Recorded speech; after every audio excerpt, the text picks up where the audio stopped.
O Vinícius Pinho. Boa noite, Nicola. Como é que está a questão do novo presidente do Timão e o Transferban? Vinícius, nenhuma novidade sobre o Transferban. O Corinthians ainda não conseguiu dinheiro e tem percebido que vai ser necessário chegar bem perto dos 33 milhões de reais para o pagamento à vista para que o Santos Laguna aceite qualquer tipo de acordo. O Santos Laguna já recusou 30% à vista, 50% à vista e 70% à vista. Sobre a eleição para presidente, na próxima segunda-feira, os membros do Conselho Deliberativo do Corinthians se reúnem e elegem o substituto do Augusto Melo. É um mandato tampão, a eleição ocorre na segunda e o mandato se encerra em dezembro do ano que vem, que é quando o Augusto deixaria a presidência. Tá? São 3 candidatos. O Osmar Stabile, que é o presidente interino desde o afastamento do Augusto, tenta concorrer pela situação. O Antônio Roque Cittadini é oposição e o André Castro surge como uma terceira via. Hoje, o que se escuta nas alamedas do Corinthians é que o Stabile é o favorito, um pouco à frente do Cittadini, com o André Castro correndo por fora. A curiosidade vem agora, o André Castro, que é aquele assessor financeiro que garante ter 5 bilhões e meio de reais para investir no Corinthians, ele até apresentou a carta de um banco assegurando esse aporte. O André lidera praticamente todas as enquetes entre torcedores, mas essas enquetes têm pouquíssimo valor, até porque a escolha do presidente do Corinthians, nesse caso específico, acontece pelos membros do conselho. O Henrique Bernardo. Nicola, eu sou o Henrique e moro em Ribeirão Preto. Você acha que 55 mil pagaria toda a dívida do Corinthians? 55 mil? Você está falando 5 bilhões e meio? Porque hoje a dívida do Corinthians gira na casa dos 2 bilhões e meio de reais, tá? Só para trazer um número mais atualizado. O Smike, o S-Mike, né? Julio Enciso se acertou com o Chelsea, que comprou por 20 milhões de euros e será repassado ao Strasbourg da França, então não vem mais para o Palmeiras. Só uma observação importante, eu não sabia disso, até legal dividir com vocês, mas os clubes na Europa, eles têm um limite de jogadores que podem ser emprestados. E o Chelsea é aquele que mais compra jogadores. Isso é um enorme problema, né? Porque você sai comprando jogador e você tem um limite, uma restrição de empréstimos. Então, para solucionar esse problema, o que o Chelsea fez? Ele criou uma empresa chamada Blue Call, Blue de azul e CO de company, né? E essa empresa, quando o Chelsea não tem convicção de que o atleta vai performar no Chelsea, é essa empresa quem compra o jogador, o hospeda no Strasbourg, mas com possibilidade real de assim que ele engrenar, ele vira atleta do Chelsea, tá? Então esse é o modus operandi do Chelsea em relação ao Enciso e a vários outros jogadores que já foram contratados recentemente. Cheguei a contar para vocês que o Chelsea foi o clube no mundo que mais gastou com reforços nas últimas 5 temporadas, 1 bilhão 770 milhões de euros. Agora de falar sobre o Corinthians, que perdeu uma disputa por reforço para o Vasco da Gama, algo que em outros tempos não seria muito comum. O Corinthians estava tentando a contratação de Andrés Gomes, atacante colombiano que pertencia ao Rennes da França. A oferta do Corinthians, empréstimo com opção de compra de 7 milhões de euros.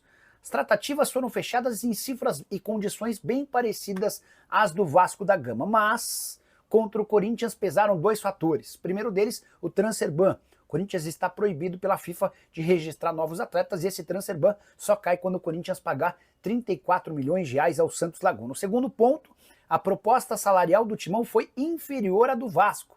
Mesmo com uma capacidade de faturamento bem superior, o Corinthians vai faturar em 2025, assim como em 2024, bem acima de 1 bilhão de reais, contra algo na casa dos 400 a 500 milhões de reais de receita anual do Vasco. Cruz Maltino foi capaz de oferecer um salário maior ao Andrés Gomes, que optou por se mudar para o Vasco da Gama.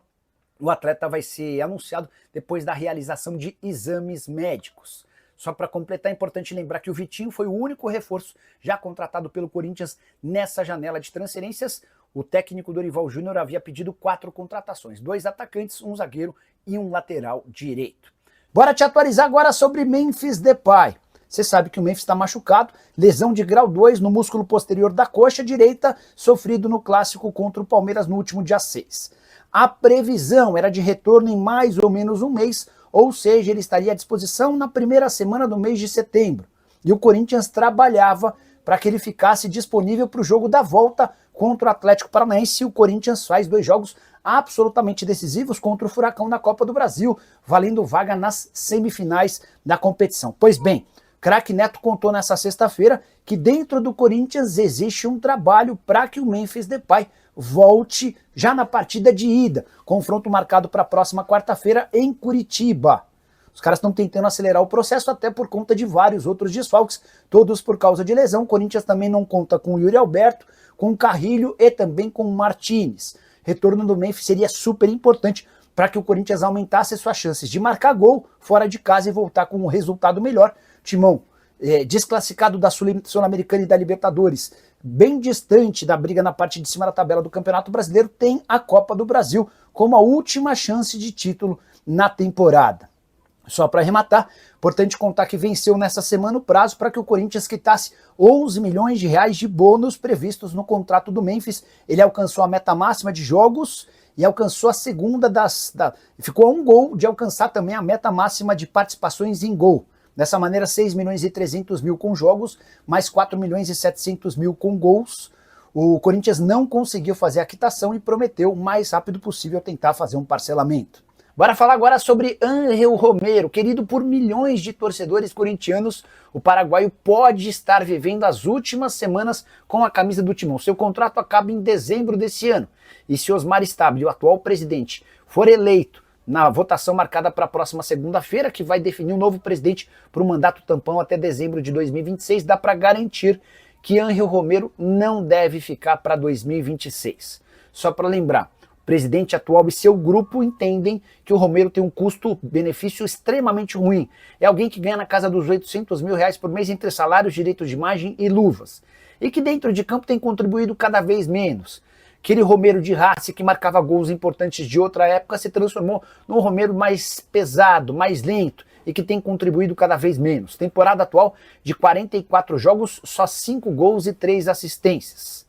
A chance de o Romero é um outro vencedor na eleição marcada para segunda-feira. Antônio Roque Cittadini e André Castro são concorrentes, mas em especial de uma mudança de técnico e a chegada de alguém que se encante pelo Romero, porque o Dorival Júnior não morre de amores pelo paraguaio e dá para dizer que o Cittadini, que é outro candidato real à vitória na próxima segunda-feira, também não vê o Romero como a salvação da lavoura, a menos que uma enorme reviravolta aconteça e o Romero desembeste a fazer gols e se torne extremamente importante na reta final dessa temporada, e a gente deve estar assistindo aos últimos episódios de uma passagem ou de algumas passagens marcantes do jogador paraguaio pelo Timão.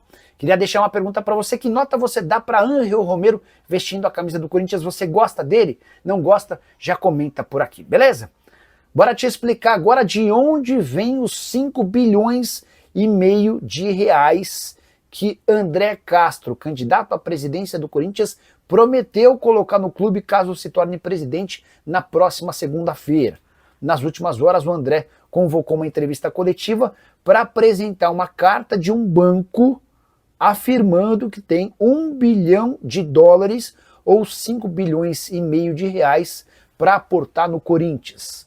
O banco é o GSP, Banco de Fomento Mercantil LTDA.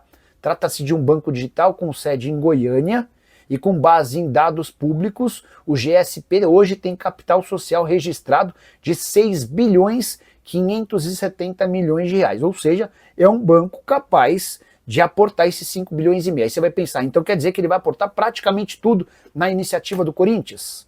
É possível imaginar que um banco tenha uma série de estratégias, parcerias e financiamentos estruturados para viabilizar esse acordo. O ponto é, o André Castro prometeu e cumpriu, ele apresentou alguém disposto, uma instituição disposta a colocar 1 bilhão de dólares no Parque São Jorge. Só para completar, o texto que trata, o André apresentou uma carta do banco, e essa carta diz o seguinte, abre aspas: este investimento abrangerá não apenas a reestruturação financeira e a modernização da Arena Corinthians, mas também uma série de iniciativas estratégicas já em desenvolvimento. O André apresentou a carta, fez referências ao banco, e essa carta também deixa claro que esse apoio, esse aporte de 1 bilhão de dólares fica restrito à presença do André Castro como presidente do Corinthians. Importante contar que a eleição acontece na próxima segunda-feira e são 3 candidatos: o Osmar Stabile, que é o atual presidente interino, o Roque Cittadini, que vai ser oposição, e o André Castro, que surge como uma terceira via. Curiosidade, em todas as enquetes que você procurar na internet entre torcedores do Corinthians, o André Castro aparece como o vitorioso, como aquele com mais intenções de voto. Só que a votação se dá dentro do Conselho Deliberativo, onde ele é muito menos conhecido do que os outros dois. Até por isso, o que se imagina hoje é o André como uma terceira via, tendo o Stabile com um ligeiro favoritismo em relação ao Roque Cittadini. Só para completar algumas informações sobre o time do Timão, do time do Corinthians, no caso. O Corinthians conseguiu aumentar o salário do atacante Nicolas, que joga no Sub-17, terminando ou evitando qualquer possibilidade de o Nicolas seguir os passos do Cauê Furquim, aquele atacante que virou jogador do Bahia. O Nicolas passa a ter uma multa rescisória de 30 milhões de reais no Brasil, graças ao aumento do seu salário, que era de 5 mil e passou para 15 mil reais mensais. Já o Timão faturou 1 milhão e 200 mil reais com a ida de Raul Gustavo, ex-zagueiro do clube, que estava no Ferencváros e vai defender o New York City. E você curtiu o vídeo? Não esquece de deixar like, de se inscrever no canal. Hora de falar sobre Duílio Monteiro Alves, um dos piores, se não o pior presidente da história do Corinthians. Ele voltou à mídia, tudo por causa de uma investigação do Ministério Público de São Paulo, que suspeita que o Corinthians, da gestão do Duílio, manteve relação com uma empresa de fachada. Esse episódio aconteceu entre 18 e 31 de outubro de 2023 e envolve um supermercado, um mini mercado chamado Oliveira. Só para vocês entenderem, durante esse período de 18 a 31 de outubro de 2023, esse mercado emitiu 7 notas fiscais para o Corinthians que totalizaram R$ 32.580. Depoimentos colhidos na semana passada pelo Ministério Público reforçaram as suspeitas do MP. O promotor do caso ouviu o atual dono do mercado e um ex-proprietário. Ambos afirmaram que forneceram marmitas e confirmaram a autenticidade das 7 notas, mas não souberam dizer como chegaram até o Corinthians, nem com quem eles negociavam. E de lembrar que o Duílio Monteiro Alves justificou a falta de títulos do Corinthians durante a sua gestão, porque ele estava colocando as finanças em ordem. Depois a gente descobriu o verdadeiro caos em que o Timão se meteu. Dá para dizer que o Duílio vai de mal a pior. Só para completar sobre o Corinthians, contar que José Martínez deve precisar de 1 mês para voltar a jogar pelo Timão. Ele passou, ou está passando por uma cirurgia por conta de uma fratura na mão. A saideira a respeito do Corinthians, o Timão vai ficar com 638 mil reais da venda de João Vitor, zagueiro formado no clube, para o CSKA. Ele pertencia ao Vasco da Gama. Hora de falar sobre o Corinthians. Se depender da chance de um acordo com o Tadieres para que o Corinthians escape de uma eventual perda de pontos no Campeonato Brasileiro, já dá para dizer que esqueça essa história. Bora começar do começo. O Corinthians sofreu um transfer ban por conta de uma dívida com o Santos Laguna referente à compra do Félix Torres, certo? 33 milhões de reais. Essa punição segue em vigência porque o Corinthians não conseguiu fazer a quitação com o time mexicano. E a qualquer momento vão estourar outras 2 punições, referentes a uma dívida de 40 milhões de reais com o Matias Rojas, ex-jogador do Corinthians, e referente a mais ou menos 27 milhões de reais de uma dívida com o Tadieres pela compra de Rodrigo Garro. Os 2 casos já foram julgados pela Corte Arbitral do Esporte, resta apenas que essa corte se pronuncie, confirmando as punições, e aí vai caber à FIFA decidir se impõe outros 2 transfer bans ou se começa a tirar pontos do Corinthians. O Cruzeiro em 2020 chegou a perder 6 pontos. Pois bem, Andréas Fassi, presidente do Tadieres, foi perguntado pelo pessoal do UOL sobre a possibilidade de um acordo com o Corinthians, caso o Timão procure o Tadieres, para evitar a perda de pontos e sugira um pagamento parcelado. Existe chance desse acordo? Dá uma olhada na declaração do presidente do clube argentino, abre aspas, o Corinthians só pagou a primeira parcela. É uma vergonha terem o melhor camisa 10 do Brasil jogando 2 anos sem pagar. Tem que ser como na Itália. O espertinho que precisa ser rebaixado para a 2ª ou 3ª divisão, afirmou o presidente do Tadieres, que continuou assegurando que não há nenhuma chance de acordo. Ele fala, abre aspas, não há negociação de nenhum tipo sobre parcelamento. O prejuízo econômico e esportivo foi irreparável para o Tadieres. A alegação é de que você vende o seu principal jogador, imaginando que vai faturar uma grana enorme, essa grana não vem, você fica sem o jogador e sem o dinheiro, e o Tadieres tem sofrido com isso. Segundo o presidente do Tadieres, a dívida hoje é de 27 milhões de reais, o Corinthians vinha alegando que a dívida girava na casa dos 23 milhões de reais, essa diferença está relacionada aos juros que certamente serão cobrados na decisão final da FIFA. Fala pessoal, estamos aí com atualizações importantes do Corinthians. Se inscreva e ative o sininho para receber mais atualizações do Timão. Deixe seu like, que é muito importante para o crescimento do canal. Utilize o espaço aqui embaixo para registrar sua opinião. Ficamos por aqui com mais esse giro de notícias. Um abraço e até o próximo vídeo.